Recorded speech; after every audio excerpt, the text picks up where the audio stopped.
Assalamualaikum warahmatullahi wabarakatuh. Perkenalkan, saya Syifa Fauziah dari Program Studi Pendidikan Agama Islam Angkatan 2024. Hari ini, saya ingin mengajak kita semua untuk merenungkan satu pertanyaan penting. Mengapa ada organisasi keagamaan yang aktif memperjuangkan kelestarian lingkungan, sementara yang lain justru seolah tak peduli? Padahal kita hidup di tengah krisis global seperti adanya pemanasan bumi, perubahan iklim, cuaca ekstrim, polusi, kerusakan hutan, dan hilangnya ekosistem. Isu ini menyentuh seluruh makhluk hidup, bukan hanya tentang urusan politik ataupun urusan ekonomi saja. Sebagian organisasi agama lebih memilih fokus pada kehidupan spiritual seperti ibadah, keselamatan akhirat, dan amal pribadi saja. Ada yang menganggap bahwa kerusakan lingkungan adalah bagian dari takdir Tuhan yang tak perlu dicegah. Sebagian bahkan mendiamkan aktivitas eksploitasi alam yang jelas-jelas merusak karena dianggap sah-sah saja secara agama. Namun di sisi lain, kita juga menyaksikan organisasi keagamaan yang sangat aktif dalam isu lingkungan. Mereka menanam pohon, mengedukasi umat, mendukung kebijakan hijau, bahkan mengubah rumah ibadah menjadi ruang ramah lingkungan. Bagi mereka, menjaga bumi merupakan ibadah.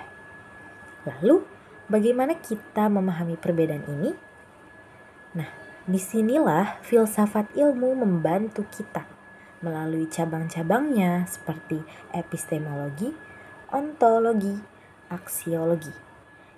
Nah, filsafat ilmu tidak hanya menjelaskan ilmu pengetahuan, tapi juga cara manusia memahami, memaknai, dan bertindak terhadap dunia.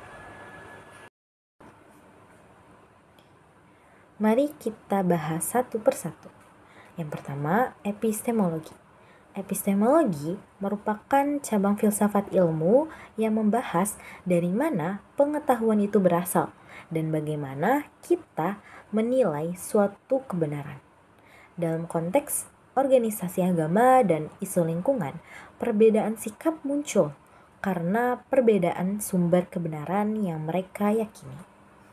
Ada kelompok yang hanya mengandalkan wahyu, seperti ajaran kitab sucinya saja sebagai satu-satunya dasar kebenaran. Karena itu mereka cenderung menolak sains, menganggapnya tidak relevan, atau bahkan bertentangan dengan keimanan. Namun, ada juga kelompok yang memandang bahwa wahyu dan akal bisa berjalan berdampingan. Mereka percaya bahwa ilmu pengetahuan justru membantu manusia memahami realitas, termasuk memahami dampak kerusakan lingkungan. Akan tetapi, penolakan terhadap sains tidak selalu murni soal keyakinan. Terkadang itu berkaitan dengan kepentingan. Misalnya, saat riset menunjukkan bahwa tambang merusak ekosistem laut, sebagian pihak bisa saja sengaja mengabaikannya demi menjaga proyek atau keuntungan pribadi.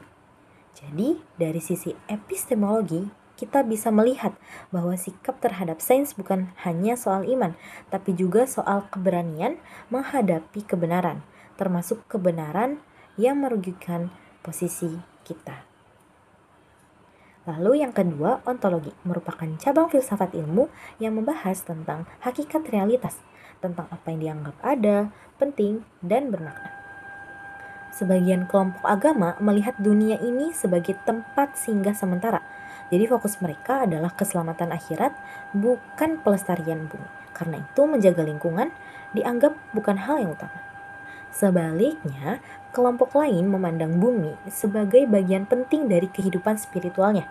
Dunia bukan sekedar jalan menuju akhirat, tetapi juga ruang tanggung jawab. Namun, persoalan ontologi ini juga sering dipengaruhi oleh cara berpikir ekonomi. Beberapa pihak memandang bumi hanya sebagai objek eksploitasi. Contohnya, pertambangan di wilayah pesisir yang merusak laut dan mengganggu mata pencaharian nelayan. Dalam cara pandang sempit seperti tadi itu, bumi kehilangan makna sebagai rumah untuk bersama. Ia hanya dianggap sebagai sumber keuntungan. Padahal dalam pandangan ontologis yang utuh, dunia seharusnya dihargai sebagai tempat hidup yang saling terhubung dan perlu dijaga bersama. Lalu yang ketiga, ada aksiologi, merupakan cabang filsafat ilmu yang membahas tentang nilai, etika, dan tujuan hidup manusia. Dalam hal ini, sebagian organisasi agama hanya menekankan ibadah ritual. Nilai spiritual dianggap cukup jika seseorang itu rajin berdoa, rajin berpuasa, ataupun melakukan kewajiban keagamaan lainnya. Akan tetapi, kelompok lain memiliki aksiologi yang lebih luas. Mereka percaya nilai agama juga mencakup kepedulian terhadap sesama, terhadap lingkungan, dan terhadap generasi yang akan datang. Setelah memahami dari sisi epistemologi, ontologi, dan aksiologi, kita bisa melihat bahwa perbedaan sikap organisasi agama terhadap isu lingkungan bukan hanya soal pemahaman ilmu, tetapi juga soal kesadaran tanggung jawab. Lalu kira-kira bagaimana sih agar ilmuwan dan komunitas agama bisa saling bekerja sama menjaga bumi? Yang pertama, itu dengan kesadaran bahwa menjaga lingkungan bukan hal asing dalam agama. Kalau ada yang bilang ini bukan urusan agama, bisa jadi karena ia belum benar-benar memahami ajaran agamanya sendiri, ataupun memang sengaja membiarkannya diabaikan.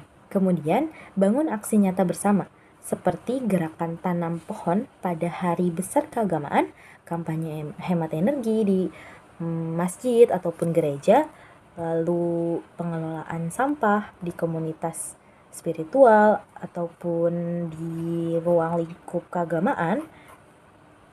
Langkah-langkah kecil ini bukan hanya simbolik, tapi juga menunjukkan bahwa nilai keimanan bisa hadir dalam tindakan-tindakan nyata. Namun pada akhirnya, kita semua dihadapkan pada satu kenyataan.